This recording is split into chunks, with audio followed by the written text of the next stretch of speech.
Hi everyone, welcome to Parnika embroidery works అండి. ఈ design అయితే మనం ఆల్రెడీ ఇంతకుముందు అప్లోడ్ చేసామండి. మళ్ళీ అందరూ అడగడం వల్ల రీస్టాక్ చేయడం జరిగింది. ఒకసారి డిజైన్ అయితే చూసేద్దాము.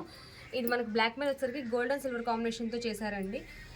Silver colour flowers, gold colour లీవ్స్తో అయితే వర్క్ చేయడం జరిగింది. నెక్ లెంత్ వచ్చేసరికి మనకు 10 to 11 ఉంటుందండి. టోటల్ వచ్చేసరికి 15 ఉంటుంది, 15 to 16 ఉంటుంది. ఇది మనకు బ్యాక్ సైడ్ అంతా స్మాల్ స్మాల్ బుటీస్ కూడా ఇచ్చేసారు. వర్క్ అయితే చాలా సింపుల్గా నీట్గా ఉందండి. ఇది వచ్చేసి ఫ్రంట్ నెక్. ఇది మనకి 2 హ్యాండ్స్ అండి. హ్యాండ్కి కూడా మనకి ఇట్లా బంచ్లా ఇచ్చేసారు ఫుల్గా. ఇది 10 to 11 ఉంటుంది. హ్యాండ్ లెంత్ వచ్చేసరికి మనకి కావాలంటే ఎల్బో వర్క్ స్టిచ్ చేసుకోవచ్చు, లేదంటే షార్ట్ హ్యాండ్స్ లాంటి స్టిచ్ చేసుకోవచ్చు అండి. ప్రాబ్లం ఏం లేదు, వర్క్ అయితే ఏం కట్ అయ్యి పాడవదండి. ఇది మన క్లాత్ వచ్చేసరికి 1.25 మీటర్ ఉంటుందండి. ఇది జస్ట్ మనకి 350 రూపీసే. సింగిల్ బుక్ చేసుకునే వాళ్ళకి షిప్పింగ్ ఛార్జెస్ ఉంటాయి. 2 or more తీసుకున్న వాళ్ళకి షిప్పింగ్ ఛార్జెస్ ఉండవండి. ఇందులో కలర్స్ అయితే ఉన్నాయి. వైట్ మీద మనకి pink and green colour use చేసి వర్క్ చేయడం జరిగింది.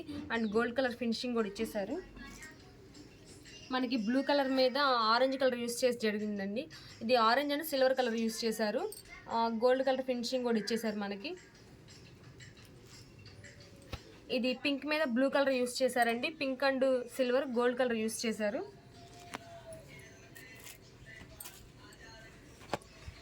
ఇది పర్పుల్ కలర్ మీద స్కై బ్లూ కలర్ యూస్ చేశారండి. ఇది రామా గ్రీన్ కలర్, దీని మీద pink colour and silver colour use చేసి వర్క్ చేయడం జరిగింది. ఇది గ్రీన్ అండి. గ్రీన్ మీద మనకి పింక్ కలర్ అను సిల్వర్ యూస్ చేశారు. గోల్డ్ అనేది ఫినిషింగ్లో ఇచ్చేసారు మనకి. బ్లాక్ మీద మాత్రం గోల్డ్ అండ్ సిల్వర్ యూస్ చేశారు. మిగతా అంతా సిల్వర్తో చేయడం జరిగిందండి. మీకు ఏదైనా నచ్చినట్లయితే మా వాట్సాప్ నెంబర్కి పిక్ సెండ్ చేయండి. డీటెయిల్స్ అనేది చెప్తాం మీకు. Thank you friends, thank you everyone.